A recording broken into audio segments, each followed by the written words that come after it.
السلام علیکم۔ وعلیکم السلام ورحمۃ نحمد ونصلی علی رسول الکریم اما بعد اعوذ باللہ من الشیطان الرجیم بسم اللہ الرحمن الرحیم رب اشرح لی صدری ویسر لی امری واحلل عقدۃ من لسانی یفقهوا قولی اللہم انا اسألک علما نافعا وعملا متقبلا ورزقا طیبا اللہم اجعل عملی کلہ صالحا واجعلہ لوجہک خالصا ولا تجعل لأحد فیہ شیئا ربی یسر ولا توسر وتمم بالخیر آمین یا رب العالمین۔ ہم اپنا 26واں پارہ انشاءاللہ شروع کرنے جا رہے ہیں۔ اس سے پہلے پارہ نمبر 25 کا ریکیپ، سورہ حامیم سجدہ، اس کی تکمیل ہو گئی۔ قرآن کی تکذیب کرنے والے اللہ کا کچھ نہیں بگاڑ سکتے۔ سورہ شورا، وہی کیوں آئی، کیا مقصد تھا اس کا، توحید کے دلائل، سب انبیاء نے اسی دین کی طرف دعوت دی اور رسول اللہ صلی اللہ علیہ وسلم کو حکم دیا گیا کہ اسی دین کو آپ نے قائم کرنا ہے۔ جو لوگ اقامت دین کے میدان میں جدوجہد کرتے ہیں ان کے کیا اوصاف ہیں، وہی کی اقسام اور مقصد۔ سورہ زخرف، قرآن آسان ہے، عربی زبان میں ہے، مگر لوگوں کا رویہ ناشکری کا ہے۔ فرشتوں کی الوہیت کی تردید کی گئی۔ قریش کو دین ابراہیم کی اثر تصویر دکھا کر ان کے دعوے کو غلط ثابت کیا گیا۔ توحید پرستوں اور مشرکوں کا انجام۔ سورہ دخان، قرآن کا نزول اور رسول کا آنا رحمت ہے۔ اللہ عذاب دینے کی پوری قدرت رکھتا ہے، اگر نہیں دے رہا تو مہلت دے رہا ہے۔ تاریخ سے فرعون کی سرکشی کی مثال کو قریش پر چسپاں کیا گیا۔ سورہ جاثیہ، کتاب عزیز اور حکیم رب کی طرف سے ہے جس کو نشانیوں سے پہچانا جا سکتا ہے۔ بدعمال لوگ جو کتاب کا مذاق اڑاتے ہیں اور تکبر کرتے ہیں ان کے لیے ہلاکت ہے۔ یہود کا مشرکین کو بھڑکانا، قیامت کے منکرین کے احمقانہ مطالبات اور جوابات۔ جن لوگوں کو خواہش نفس عزیز ہو کتاب ان پر اثر نہیں کرتی۔ چلیے اسٹارٹ کرتے ہیں ہم اپنا 26واں پارہ۔ اعوذ باللہ من الشیطان الرجیم بسم اللہ الرحمن الرحیم۔ حامیم تنزیل الکتاب من اللہ العزیز الحکیم۔ صدق اللہ العظیم۔ یہ حوامیم جس کا سلسلہ سورہ مومن یا سورہ غافر سے سٹارٹ ہوا تھا، یہاں پہ آ کے اپنے اختتام پہ آ گیا سورہ احقاف میں۔ یہ حوامیم کے سلسلے کی آخری صورت ہے۔ اس میں یہ ہے کہ جو مین فوکس یہی ہے کہ قریش کہا کرتے تھے کہ قرآن امپریسو نہیں ہے، اگر امپریسو ہوتا تو ہم اس پر ایمان لاتے۔ تو ایک واقعہ ہے اس کے اندر، واقعہ نخلا، وہ اس بات کو تقویت دیتا ہے کہ یہ اتنی امپریسو کتاب ہے کہ کوئی اس کو سنے تو اس سے ایسا نہیں ہو سکتا کہ اس کے اوپر اثر نہ ہو۔ یہ بہت مشکلات کا دور ہے رسول اللہ صلی اللہ علیہ وسلم کے لیے، اہل ایمان کے لیے۔ ابھی ابھی شیب ابی طالب سے محصوری ختم ہوئی ہے، اور حضرت ابو طالب کا بھی انتقال ہو چکا ہے، حضرت خدیجہ کا بھی انتقال ہو چکا ہے، اور قریش اب بے لگام ہو چکے ہیں۔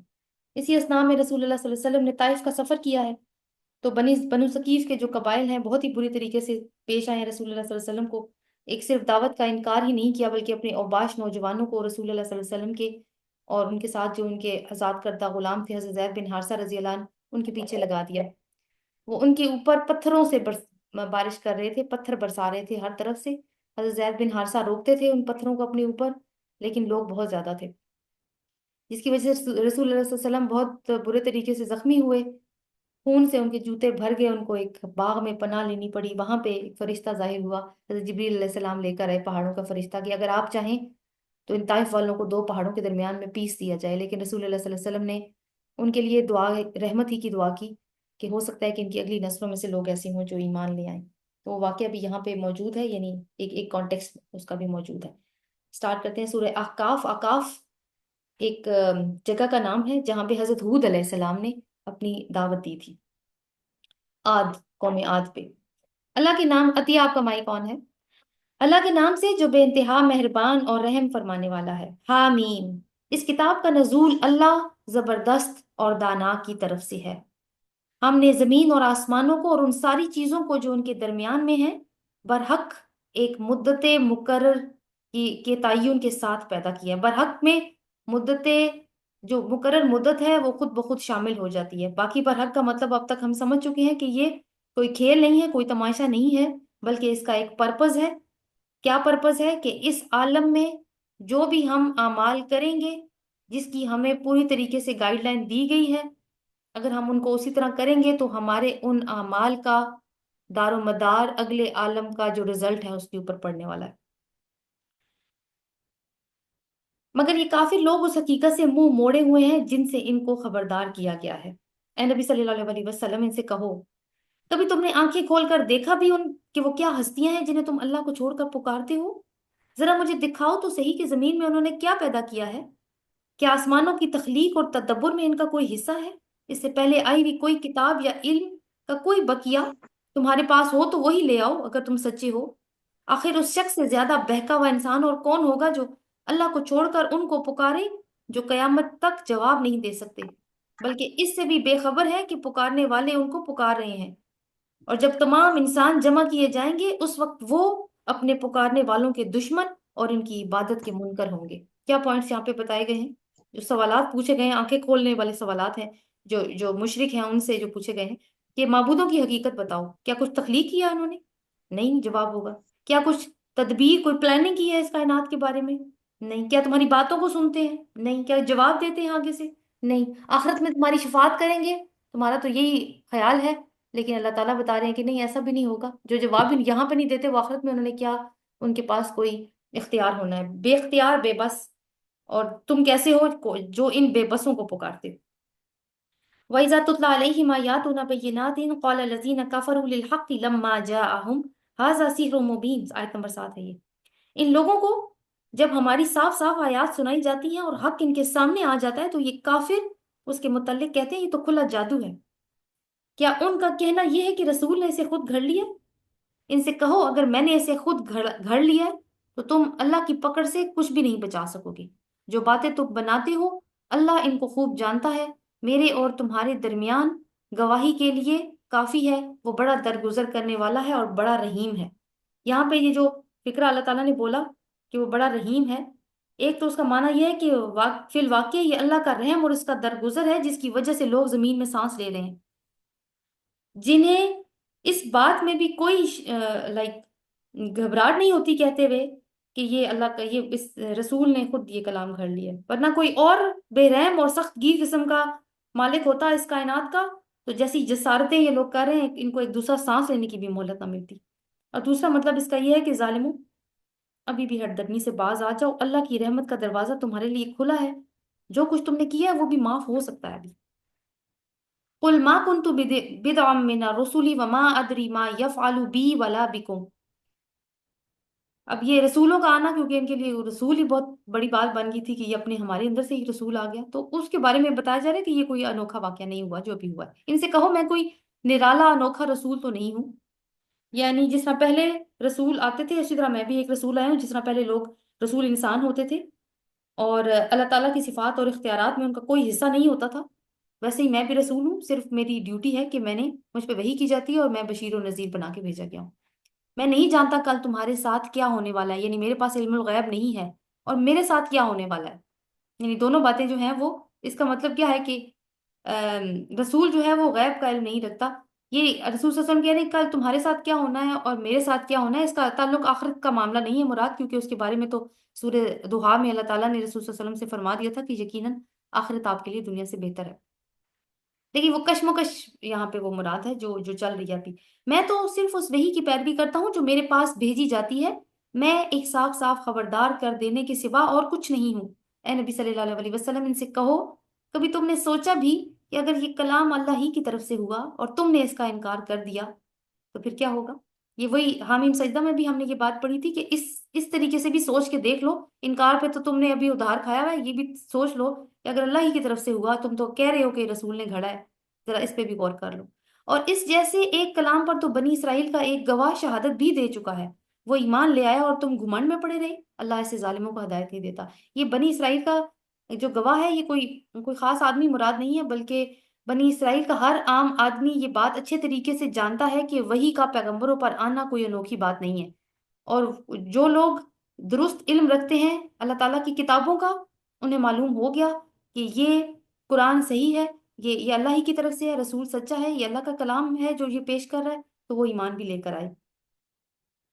وقال الذين كفروا للذين آمنوا لو كان خيرا ما سبقونا إليه۔ جن لوگوں نے اسے ماننے سے انکار کر دیا وہ ایمان لانے والوں کے متعلق کہتے ہیں کہ اگر اس کتاب کو مان لینا کوئی اچھا کام ہوتا تو یہ لوگ اس معاملے میں ہم سے سبقت نہیں لے جا سکتے تھے. یعنی یہ کیا کہتے ہیں کہ یہ کتاب کو مان لینا یعنی کوئی فارغ صحیح کام ہے، یہ ناسمجھ سے لوگ ہیں جو اس کے اوپر ایمان لے آئے. اگر کوئی بڑا کام کا کام ہوتا، کوئی اچھا کام ہوتا تو ہم اس کے اندر سبقت لے کے جاتے، کیونکہ ہم نے نہیں مانا اس لیے اس قرآن کی کوئی اہمیت نہیں ہے. چونکہ انہوں نے اس سے ہدایت نہ پائی اس لیے اب یہ تو ضرور کہیں گے. وہ کیا کہتے ہیں، ہاذا افک قدیم. ایک اور بات بھی کیا کرتے تھے، اساطیر الاولین، کہ پرانے وقتوں کی کہانیاں. اور یہاں پہ کیا کہہ رہے ہیں، افک قدیم، کہ یہ پرانا وقتوں کا کوئی جھوٹ ہے. حالانکہ اس سے پہلے موسیٰ کی کتاب رہنما اور رحمت بن کر آ چکی ہے، اور یہ کتاب اس کی تصدیق کرنے والی عربی زبان میں آئی ہے تاکہ ظالموں کو خبردار کر دے. یعنی اس سے پہلے تورات آ چکی ہے. تورات کی تو زبان عربی نہیں تھی، اس لیے عرب یہ کہہ سکتے تھے کہ ہم اس کو نہیں پڑھ سکتے، وہ تو عبرانی زبان میں تھی. لیکن یہ ہے کہ عربی زبان میں قرآن تو آیا ہے نا، تاکہ ظالموں کو خبردار کرے اور احسان کرنے والوں کو بشارت دے. یقیناً جن لوگوں نے کہہ دیا. اچھا، اب یہ ہے کہ تورات کی یہاں پہ جو تذکرہ کیا ہے وہ یہ ہے کہ قرآن کے حق میں ایک شہادت ہے یہ، کہ پہلے تورات بھی رب کی طرف سے تھی اور اب یہ قرآن بھی رب کی طرف. تصدیق کرنے کا مطلب یہ ہے کہ جیسے تورات کو پڑھیں اور قرآن کو پڑھیں تو تحریفیں تو ہوئی نہیں ہیں، ان کی بھی سمجھ میں آ جاتی ہے بات کہ کون سی تحریف ہوئی ہے، لیکن بیسک ٹیچنگز ہمیں نظر آتی ہیں کہ سیم ہے.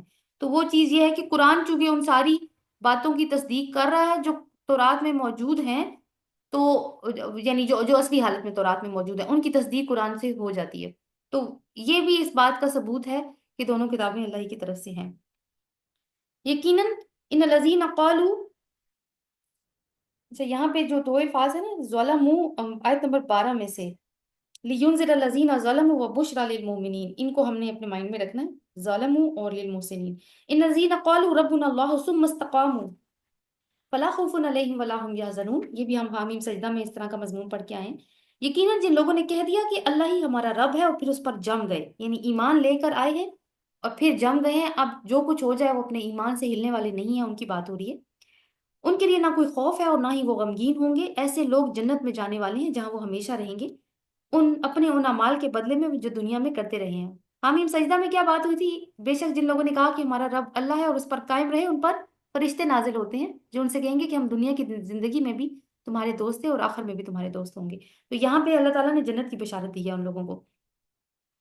آگے جو آیات آ رہی ہیں اس میں یہ ہے کہ 15 to 20 کے پیچھے جو الفاظ گزرے نا، ظالمین اور محسنین، ان کی تفصیل ان آیات میں موجود ہے کہ یہ کتاب کس طرح کے لوگوں کو اپیل کرے گی اور کس طرح کے لوگ اس سے بیزار ہوں گے. وَوَصَّيْنَا الْإِنسَانَ بِوَالِدَيْهِ إِحْسَانًا حَمَلَتْهُ أُمُّهُ كُرْهًا وَوَضَعَتْهُ كُرْهًا. ہم نے انسان کو ہدایت کی کہ وہ اپنے والدین کے ساتھ نیک برتاؤ کرے، یعنی احسان کا رویہ. اس کی ماں نے مشقت اٹھا کر اسے پیٹ میں رکھا اور مشقت اٹھا کر ہی اس کو پیدا کیا. یعنی اتنی اپسیٹنس تھی اس کی لائف میں، اس کی باڈی میں بھی اور اس کے ایموشنز کو لے کے بھی، جذباتی طور پر بھی اور جسمانی طور پر بھی. اور اس کے حمل اور دودھ چھڑانے میں 30 مہینے لگ گئے. یہ 30 مہینے کا حساب اس طرح سے کیا گیا ہے کہ وہ بعض اوقات جو ہے وہ حمل کی مدت 6 ماہ بھی ہوا کرتی ہے. یہاں تک کہ جب وہ پوری طاقت کو پہنچ گیا اور 40 سال کا ہو گیا، یعنی وہ بچہ بڑا ہو گیا اور 40 سال کا ہو گیا. یعنی 40 سال کا ذکر کیوں ہوا؟ کہ یہ میچورٹی کی ایج ہوتی ہے، بیداری کی عمر ہوتی ہے. تو اب جب بیداری کی عمر میں جب پہنچا تو اس کو کیا فکریں لگ گئی ہیں. قال ربی اوزعنی ان اشکر نعمتک التی انعمت علی وعلی والدی وان اعمل صالحا ترضاہ واصلح لی فی ذریتی انی تبت الیک وانی من المسلمین. یہ پوری آیت انڈر لائن کیجیے. قال ربی، قال سے نہیں ہوگی، ربی اوزعنی. یہ دعا ہے اور جو 40 سال کے ہو گئے ہیں ان کو تو یہ دعا ضرور مانگنی چاہیے. اس سے پہلے بھی ظاہرہ مانگ تو سکتے ہیں، لیکن اللہ تعالیٰ نے کیونکہ 40 سال کے ساتھ اس کو کیا کہ یہ 40 سال کا ہو گیا تو اس سے یہ دعا مانگی. یعنی میچورٹی کی ایج ہے. اب دعا کیسی میچور ہوئی ہے اس کی. اس نے کہا اے میرے رب مجھے توفیق دے کہ میں تیری ان نعمتوں کا شکر ادا کروں جو تو نے مجھے اور میرے والدین کو عطا کی. یعنی ہر طرح کی نعمت، جس میں والدین بھی ایک نعمت ہے، اور والدین کو بھی جو نعمتیں عطا کی ظاہر ہے وہ ان نعمتوں کا بھی میں نے استعمال کیا، اور اب مجھے بھی جو تو نے نعمتیں عطا کی ہیں میں ان سب کا شکر ادا کروں. مجھے اس بات کی توفیق عطا فرما. تو شکر کی توفیق بھی رب ہی دیتا ہے. اور ایسا نیک عمل کروں جس سے عمل کروں کہ تو راضی ہو جائے. یعنی اعمال بھی نیک، اعمال صالحہ کی بھی توفیق مانگ رہا ہے. اور میری اولاد کو بھی نیک بنا، نیک بنا کر مجھے سکھ دے. جیسے پیچھے ہم نے دعا پڑھی تھی نا جو فیملی کے لیے دعا تھی کہ میرے ان کو میری فیملی کو، میری آنکھوں کی ٹھنڈک بنا دے، میری ازواج کو اور میری اولاد کو، تو مجھے سکھ دے، میں تیرے حضور توبہ کرتا ہوں اور تابع فرمان بندوں میں سے ہوں۔ تو اب دیکھیں کہ اب اس عمر کو پہنچ گیا ہے تو اپنی بھی فکر ہو رہی ہے اس کو اپنے بچوں کی بھی فکر ہو رہی ہے۔ اس کا مطلب ہے کہ اگر وہ یہ کہہ رہا ہے کہ میری اولاد کو نیک بنا دو، وہ یہ کوشش بھی کر رہا ہے کہ اس کی اولاد نیک ہو، کیونکہ ظاہر ہے وہ آثار جو چھوڑ کے جائے گا اس کے بچے اسی کو فالو کریں گے، اور آگے جا کے قبر کے اندر اس کا معاملہ پھر اس کے ساتھ چلے گا، ان آثار کے ساتھ جو انسان چھوڑتا ہے۔ اور کہتا ہے کہ میں تو تیرے حضور توبہ کرتا ہوں، یعنی جو بھی میں نے قصور کیے ہیں تو مجھے معاف کر دے، اور میں اللہ کے میں مسلم ہوں تیرا، یعنی تیرے تابع دار بندوں میں سے ہوں۔ اس طرح کے لوگوں کے ہم ان کے بہترین اعمال قبول کرتے ہیں اور ان کی برائیوں سے درگزر کرتے ہیں۔ آپ دیکھیں گے ایک بندہ جو یہ سب کچھ مانگ رہا ہے اپنے رب سے، وہ کیسا ہوگا؟ وہی جو اوپر بات ہوئی کیا کہ وَبُشْرَىٰ لِلْمُحْسِنِينَ کے احسان کرنے والے ہیں، اور دوسری بات یہ ہے کہ ایمان بھی نظر آتا ہے اس کے اندر، جس کے اوپر اللہ تعالیٰ نے بات کی کہ جنہوں نے کہا کہ اللہ ہی ہمارا رب ہے، اور اس کے اوپر جم گئے، کیونکہ یہ ساری کیا ہیں؟ اللہ تعالیٰ ہی کی تعلیمات ہیں، اور یہ ساری چیزیں معروف ہیں، یعنی ہر سوسائٹی میں بھی اسی بات کو معروف سمجھا جائے گا کہ والدین اپنے بچوں کی کس طریقے سے تربیت کریں، اور جب وہ میچور ہو جائیں تو انسان کو کس طریقے سے بیہیو کرنا ہے۔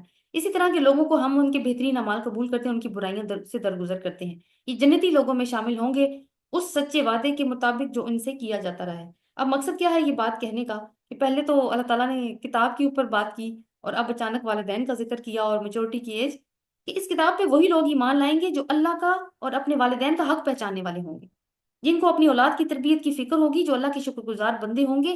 یہ وہ لوگ ہیں جو سلیم الفطرت ہیں، ان کی عقل پہ کسی چیز کے پردے نہیں آئے ہوئے، یہ جب اللہ کی دی ہوئی نشانیوں کو دیکھتے ہیں تو کیا کرتے ہیں؟ یہ اس کے اوپر ایمان لاتے ہیں۔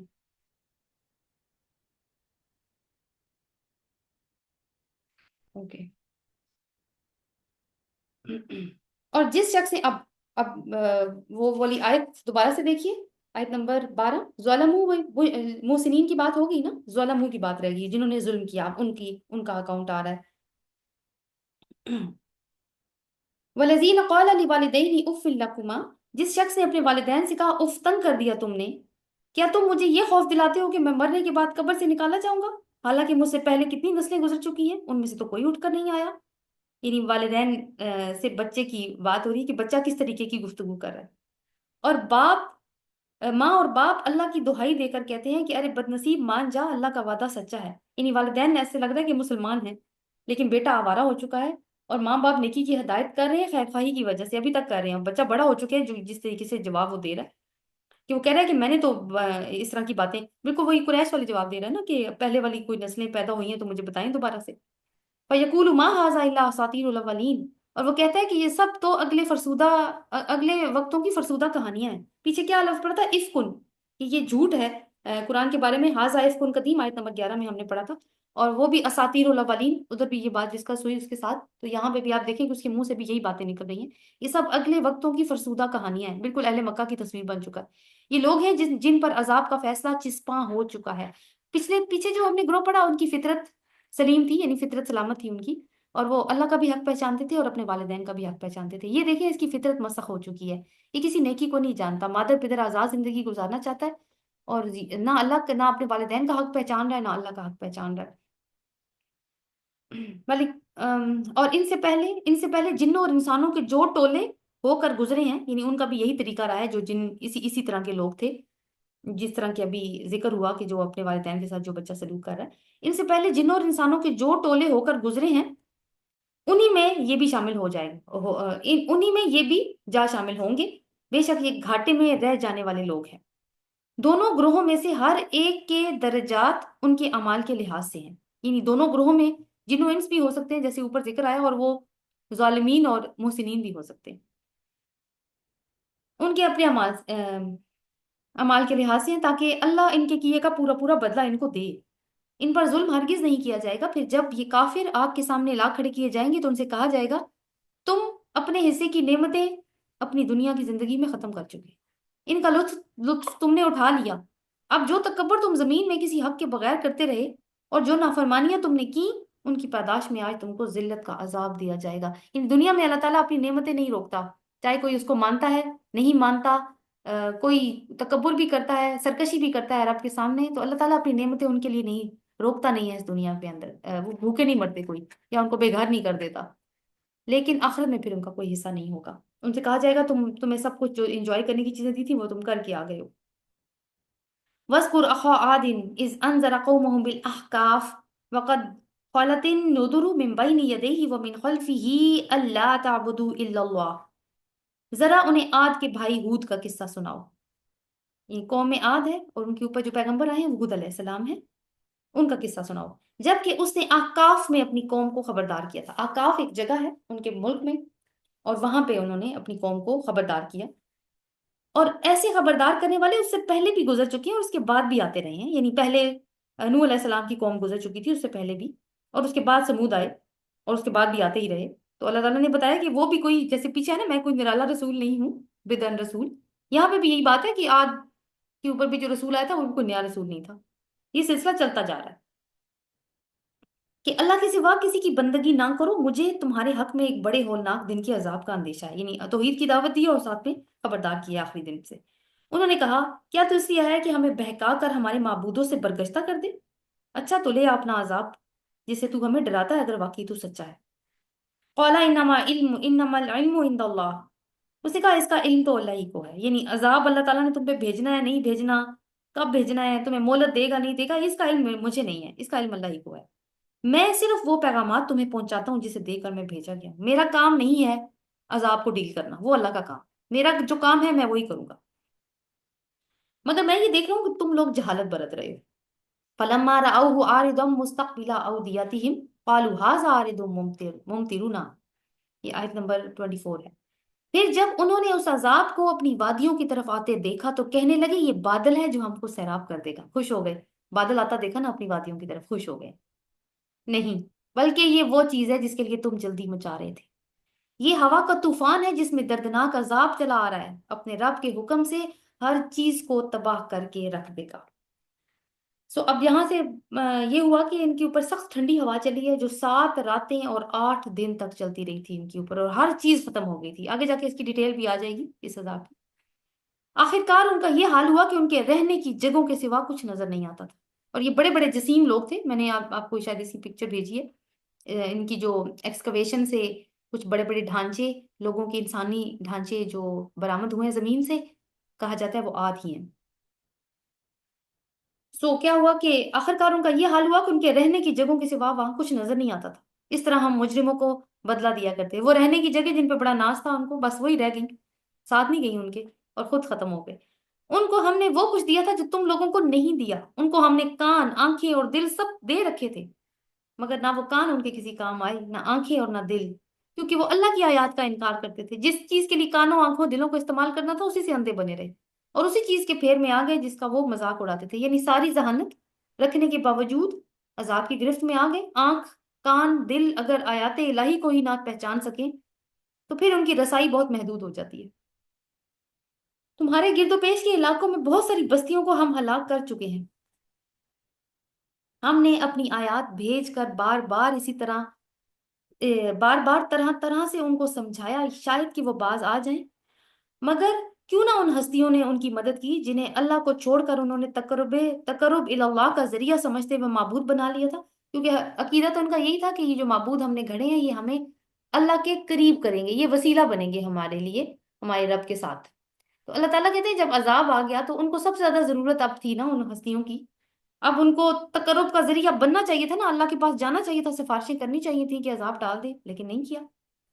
بلکہ وہ تو ان سے کھو گئے، اور یہ تھا ان کے جھوٹ اور ان کے بناوٹی عقیدوں کا انجام جو انہوں نے گھڑ رکھے.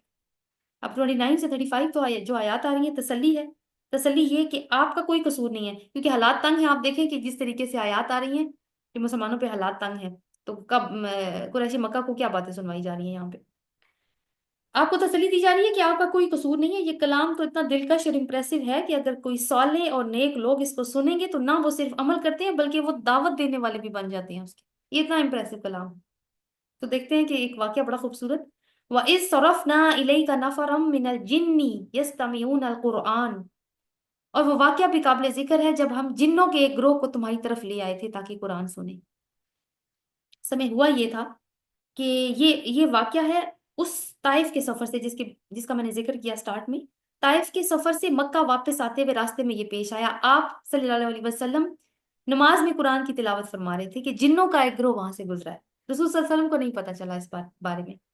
وہ کیا کیا، جب انہوں نے قرآن کی قرات سنی تو انہوں نے کہا کہ چپ، رک جاؤ اور سنو کیا ہو رہا ہے، کیا کہہ رہے ہیں یہ. اور جو بھی ہیں کہ وہ جن رسول صلی اللہ علیہ وسلم کے سامنے نہیں آئے تھے، رسول صلی اللہ علیہ وسلم کو وحی کے ذریعے پہ بتایا گیا تھا.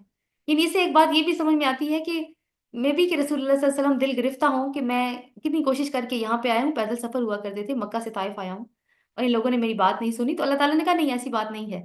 جس کو اللہ نے سنوانا ہوتا ہے، جس نے ہدایت لینی ہوتی ہے، وہ ہو جاتی ہے. آپ کا سفر جو ہے وہ بے نتیجہ نہیں ہوا. اور یہ واقعہ بھی قابل ذکر ہے، جب ہم جنوں کے ایک گروہ کو تمہاری طرف لے آئے تھے تاکہ وہ قرآن سنیں.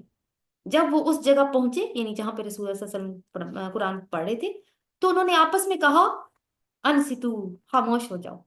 پھر جب وہ پڑھا جا چکا، یعنی قرآن کا ادب ہے کہ اس کو جب کوئی تلاوت ہو رہی ہو تو اس کو خاموشی کے ساتھ سنا جائے. پیچھے بھی ہم نے پڑھا ہے کہ جب قرآن تلاوت کیا جائے تو خاموشی سے سنو تاکہ تم پر رحم کیا جائے. تو جنوں کو بھی اس بات کے بارے میں ادب ہے کہ یہ بادشاہوں کے بادشاہ کا کلام ہے. تو بادشاہوں کے سامنے جا کے بھی ہماری گردنیں جھک جاتی ہیں اور ہماری زبانیں بند ہو جاتی ہیں. یہ تو ان کے بھی بادشاہ کا کلام ہے. تو چپ کر جاؤ، چپ کر کے سنو. تمہیں ایک او کا احساس ہونا چاہیے کہ تم کس کا کلام سن رہے ہو. پھر جب وہ پڑھا جا چکا تو وہ خبردار کرنے والے بن کر اپنی قوم کی طرف پلٹے. جب واپس آئے اپنی قوم کی طرف تو کیا بن کے آئے ہیں؟ دائی اللہ، خبردار کرنے والے، منذرین بن کر آئے ہیں. انہوں نے جا کر کہا اے ہماری قوم کے لوگوں، ہم نے ایک کتاب سنی ہے جو موسیٰ کے بعد نازل کی گئی ہے، تصدیق کرنے والی ہے اپنے پہلے آئی ہوئی کتابوں کی، رہنمائی کرتی ہے حق اور راہ راست کی طرف. یہ وہی بات ہے جو پیچھے بھی ہم پڑھ کے آئے ہیں کہ قرآن تصدیق کرنے والا ہے. اس سے یہ بھی پتہ چلتا ہے کہ یہ جن پہلے حضرت موسیٰ علیہ السلام اور باقی آسمانی کتابوں پر ایمان لائے ہوئے تھے، قرآن سنتے ہی انہوں نے محسوس کر لیا یہ تو وہی تعلیم ہے جو پچھلے انبیاء دیتے چلے آئے ہیں. اس لیے وہ اس کتاب کے اوپر اور رسول اللہ صلی اللہ علیہ وسلم کے اوپر ایمان لے آئے ہیں. اور وہ جو بات پیچھے گزری تھی کہ تورات اور قرآن کا جب آپس میں بات ہو رہی تھی کہ ایک تصدیق کرتے ہیں ایک دوسرے کی، دیکھیے اس واقعے سے وہ بات ثابت ہو گئی کہ جنہوں نے اس کی تصدیق کر دی. اے ہماری قوم کے لوگوں، اللہ کی طرف بلانے والے کی دعوت کو قبول کر لو اور اس پر ایمان لے آؤ، یعنی رسول پر ایمان لے آؤ. اللہ تمہارے گناہوں سے درگزر فرمائے گا اور تمہیں عذاب علیم سے بچا لے گا. اور جو کوئی اللہ کی دائی کی بات نہ مانے، وہ نہ زمین میں کوئی بل بوتا رکھتا ہے کہ اللہ کو زچ کر سکے، اور نہ ہی اس کے کوئی ایسے حامی و سرپرست ہیں کہ اللہ سے اس کو بچا سکیں. ایسے لوگ کھلی گمراہی میں پڑے ہوئے ہیں. تو جن کی فطرت سلیم تھی، جو پچھلی کتابوں کو جانتے تھے، وہ اس کے اوپر ایمان لے آئے. اور صرف ایمان ہی نہیں لائے، دائی بن کے لوٹے ہیں. یعنی اپنی قوم کو بھی ڈرانے لگ پڑے ہیں جا کے کہ دیکھو، یعنی ایسا ہم سمجھتے ہیں نا کہ پورا قرآن ہمیں ابھی تک نہیں آتا تو ہم کیا کسی کو آگے تعلیم کریں گے. تو یہاں سے یہ بات نکل رہی ہے کہ جتنا آتا ہے اس کی تعلیم کرو. یہ یعنی سلیم الفطرت جن تھے اور کچھ آیات سن کر یہ اتنے تڑپ اٹھے. تو اس کا مطلب یہ ہے کہ خرابی قرآن اور اس کے پیش کرنے والے پہ تو نہیں ہے نا، بلکہ خود ان لوگوں میں ہے جو سننا ہی نہیں چاہتے، یا جب سنتے بھی ہیں تو ایسے کانوں کے ساتھ سنتے ہیں کہ جن میں پہلے سے ہی جو مائنڈ میں ان کے بات جاتی ہے، پہلے سے ہی پری آکوپائڈ ایک چیز ہے کہ یہ ہے ہی غلط ہے، ہم نے نہیں سننا اس کو. تو ایسی چیزوں کے بارے میں جس کے بارے میں ہم پہلے ہی سوچ لیں کہ یہ تو ٹھیک ہے ہی نہیں، اس کے بارے میں پھر ایک رائے اگر قائم ہو جائے تو بڑی مشکل سے وہ رائے ختم ہوتی ہے. اس سے ہمیں یہ بھی سبق ملتا ہے کہ ہمیں اپنی رائے میں اتنا پختہ نہیں ہونا چاہیے، چیزوں کو دیکھنا پرکھنا چاہیے، اپنی عقل کا استعمال کرنا چاہیے. اولم یروا ان اللہ الذی خلق السماوات والارض، کیا ان لوگوں کو یہ سجائی نہیں دیتا کہ جس اللہ نے یہ زمین اور آسمان پیدا کیے ہیں، اس کو بناتے ہوئے نہ وہ تھکا، وہ ضرور اس پر قادر ہے کہ مردوں کو جلا اٹھائے، یعنی واپس کھڑا کر دے. کیوں نہیں، یقیناً وہ ہر چیز کی قدرت رکھتا ہے. جس روز یہ کافر آگ کے سامنے لائے جائیں گے، اس وقت ان سے پوچھا جائے گا کیا یہ حق نہیں ہے؟ الیس ھذا بالحق قالوا بلی وربنا، وہ کہیں گے کیوں نہیں، اور قسم ہے ہمارے رب کی، یہ واقعی یہی حق ہے. اللہ فرمائے گا اچھا تو اب عذاب کا مزہ چکھو اپنے اس انکار کی پاداش میں جو تم دنیا میں کرتے رہے ہو. فاصبر کما صبر اولو العزم من الرسل ولا تستعجل لهم، بس اے نبی صلی اللہ علیہ وسلم صبر کریں جس طرح اولو العزم رسولوں نے صبر کیا. یہ کیوں کہہ رہے ہیں؟ کیونکہ حالات اتنے تنگ ہیں کہ ایک ایک دن گزارنا مشکل ہو رہا ہے. تو کون سے ہیں اولو العزم پیغمبر جن کی مثال اللہ نے رسول صلی اللہ علیہ وسلم کے سامنے رکھی ہے؟ حضرت نوح علیہ السلام، حضرت ابراہیم علیہ السلام، حضرت موسیٰ علیہ السلام، حضرت عیسیٰ علیہ السلام، اور پانچویں بھی ہیں، اور وہ کون ہے؟ حضرت محمد صلی اللہ علیہ وسلم. یہ 5 اولو العزم رسول ہیں. جس طرح اولو العزم رسولوں نے صبر کیا، ان کے معاملہ میں جلدی نہ کرو، یعنی آپ کے منہ سے کوئی ایسی بات نہ نکل جائے کہ کوئی عذاب والی دعا کر دیں ہم۔ جس روز یہ لوگ اس چیز کو دیکھ لیں گے جس کا انہیں خوف دلایا جا رہا ہے تو انہیں یوں معلوم ہوگا جیسے دنیا میں ایک دن کی ایک گھڑی بھر سے زیادہ نہیں ٹھہرے۔ بات پہنچا دی گئی، اب کیا نافرمان لوگوں کے سوا کوئی اور بھی ہلاک ہوگا؟ فَهَلْ يُهْلَكَ إِلَّا الْقَوْمُ الْفَاسِقُونَ، ہم نے بات پہنچا دی ہے، تو اب کیا ان لوگوں کے علاوہ کوئی اور بھی ہلاک ہوگا؟ یعنی ابھی سورت تو وعید پر ختم ہوئی ہے، ٹھیک ہے ابھی وقت نہیں آیا، لیکن اگر وقت آ گیا تو ایسا نہیں ہوگا کہ اللہ تعالیٰ ایمان والوں کو بھی فاسقوں کے ساتھ سزا دے دے گا۔ اگلی صورت ہے جی سورہ محمد، یہ مدنی صورت ہے، اس کا دوسرا نام سورہ قتال بھی ہے۔ غزوہ بدر سے پہلے نازل ہوئی ہے، جب رسول صلی اللہ علیہ وسلم کی تحریک اب قتال کے مرحلے میں داخل ہو چکی ہے، یہ تب صورت نازل ہوئی۔ اب احقاف جو ہے وہ وعید پر ختم ہوئی، اور یہاں پہ بغیر کسی تمہید کے ڈائریکٹ بات کی جا رہی ہے، اور ایک وارننگ ہی ہے جو یہاں پہ بھی نظر آ رہی ہے۔ بسم اللہ الرحمن الرحیم۔ الذین کفروا وصدوا عن سبیل اللہ اضل اعمالهم والذین آمنوا وعملوا الصالحات وآمنوا بما نزل على محمد وهو الحق من ربهم کفر عنہم سیئاتہم واصلح بالہم۔ صدق اللہ العظیم۔ اللہ کے نام سے جو بے انتہا مہربان اور رحم فرمانے والا ہے۔ جن لوگوں نے کفر کیا اور اللہ کے راستے سے روکا، اللہ نے ان کے اعمال کو ضائع کر دیا۔ یہ یاد رکھیے گا کہ مدنی صورت ہے، یعنی ہجرت کے بعد نازل ہوئی ہے۔ ابھی پیچھے جو ہم مکی صورتیں پڑھیں وہ ہجرت سے پہلے کی ہیں۔ جن لوگوں نے کفر کیا اور اللہ کے راستے سے روکا، اللہ نے ان کے اعمال کو رائیگاں کر دیا ہے، اور جو لوگ ایمان لائے یعنی اللہ نے ان کے اعمال کو ضائع کر دیا۔ وہ جو اچھے اچھے اعمال بھی کیا کرتے تھے نا کچھ اہل مکہ، جن کا ذکر پہلے بھی ہو چکا ہے، بس وہ سب ختم۔ اور جو ایمان لائے اور جنہوں نے نیک عمل کیے اور اس چیز کو مان لیا جو محمد صلی اللہ علیہ وسلم پر نازل ہوئی ہے، اور ہے وہ سراسر حق ان کے رب کی طرف سے، یعنی جنہوں نے یہ کام کیا، اللہ نے ان کی برائیاں ان سے دور کر دیں اور ان کا حال درست کر دیا۔ برائیاں دور کر دی کا کیا مطلب ہے؟ کہ جو زبان جاہلیت کے گناہ تھے اللہ تعالیٰ نے وہ معاف کر دیے۔ دوسری بات اس میں یہ ہوگی کہ اللہ تعالیٰ نے ان کے عقائد کی اصلاح کر دی، ان کے اخلاق کو سنوار دیا۔ اور دوسری بات، ایک اور بات یہاں پہ ہے، اس کا حال درست کر دیا، یعنی جس بے بسی اور کمزوری کی حالت میں وہ مکہ میں تھے، جس حالت میں ان کو نکالا گیا تھا، اب اللہ تعالیٰ نے ان کا حال درست کر دیا مدینہ میں آ کے۔ یہ اس لیے کہ کفر کرنے والوں نے باطل کی پیروی کی اور ایمان لانے والوں نے اس حق کی پیروی کی جو ان کے رب کی طرف سے آیا۔ اس طرح اللہ لوگوں کو ان کی ٹھیک ٹھیک حیثیت بتائے دیتا ہے، یعنی مومنین کو اور جو کافر ہیں دونوں کو ان کی جگہ بتا دی گئی، دو گروہ بنا کر یہاں پہ پیش کیا گیا ہے۔ اب یہ ہے کہ اقامت دین کی جب جدوجہد ہوگی اور جنگ کے مرحلے میں داخل ہوگی، کل بات ہوئی ہے اقامت دین کی نا، تو وہ مرحلہ جنگ آ سکتی ہے اس مشن کے اندر، تو پھر تم مسلمانوں تمہیں کیا کرنا ہوگا اس کے بارے میں کچھ ہدایات ہیں۔ فَإِذَا لَقِيتُمُ الَّذِينَ كَفَرُوا فَضَرْبَ رِقَابٍ، بس جب ان کافروں سے تمہاری مٹ بھیڑ ہو تو پہلا کام گردنیں مارنا ہے، یہاں تک کہ جب تم ان کو اچھی طرح کچل دو تب قیدیوں کو مضبوط باندھو، یعنی پہلا کام قیدی پکڑنا نہیں ہے۔ سورۃ انفال میں نے اس کا ذکر کیا تھا آپ کے سامنے کہ مسلمانوں کو اس بات کے اوپر ایک طرح کی ڈانٹ آئی تھی کہ تم نے پہلے قیدی کیوں پکڑے ہیں، پہلے تمہیں دشمن کی طاقت کو کچلنا چاہیے تھا۔ تو یہ کیونکہ سورۃ قتال نازل ہو چکی تھی اس سے پہلے، اسی کانٹیکسٹ میں وہ بات ہوئی تھی۔ تو جب پہلے تمہارا مقابلہ ہو، یعنی تمہارا جنگ ہو کافروں کے ساتھ، تو پہلا کام کیا ہے؟ گردنیں مارنا، پہلا کام ہے ان کو ختم کرو، جانے لو ان کی، یہاں تک کہ جب تم ان کو اچھی طرح کچل دو تب ان کے قیدی پکڑو۔ اب جب ان میں جان نہیں رہی، نہیں لڑ سکتے، اب قیدی پکڑو۔ اس کے بعد تمہیں اختیار ہے احسان کرو یا فدیے کا معاملہ کر لو، تاکہ لڑائی اپنے ہتھیار ڈال دے، یعنی لڑائی اپنے ہتھیار ڈالنے کا مطلب ہے کہ ان کی طاقت بالکل کچلی جا چکی ہے، اب وہ لڑنے کا حوصلہ نہیں رکھتے، اب ان کو پکڑ لو۔ اب پکڑ لیا تم نے ان کو، تو یا تو ویسے ہی چھوڑ دو، احسان کا معاملہ کرو، یا کوئی فدیہ لے کے چھوڑ دو ان کو۔ یہ ہے تمہارے کرنے کے کام۔ اللہ چاہتا تو خود ہی ان سے نمٹ لیتا، مگر تاکہ تم لوگوں کو ایک دوسرے کے ذریعے آزمائے۔ تو اللہ تعالیٰ کی تو ویسے کوئی مشکل نہیں ہے اللہ تعالیٰ کے لیے۔ اللہ تعالیٰ نے اگر صرف ان کی سرکوبی کرنی ہوتی تو اس کام کے لیے اللہ انسانوں کا محتاج نہیں ہے۔ یہ کام تو ایک کوئی زلزلہ آ جاتا، کوئی طوفان آ جاتا، وہ ہو سکتا تھا، لیکن اللہ کے پیش نظر یہ ہے کہ انسانوں میں سے جو توحید پرست ہیں وہ باطل پرستوں سے ٹکرائیں، ان کے مقابلے میں جہاد کریں، تاکہ ان کے اندر جو اوصاف ہیں وہ اس امتحان کے بعد پوری طرح نکھر کر سامنے آ جائیں، اور ہر ایک کو معلوم ہو جائے، سب کے سامنے بات کھل کر آ جائے کہ کون کس درجے کا مستحق ہے۔ اور جو لوگ اللہ کی راہ میں مارے جائیں، اللہ ان کے اعمال کو ہرگز ضائع نہیں کرے گا، وہ ان کی رہنمائی فرمائے گا۔ یعنی رہنمائی فرمانے کا مطلب ہے جنت کی طرف ان کی رہنمائی فرمائے گا، ان کا حال درست کر دے گا، ان کو اس جنت میں داخل کرے گا جس سے وہ ان کو واقف کرا چکا ہے.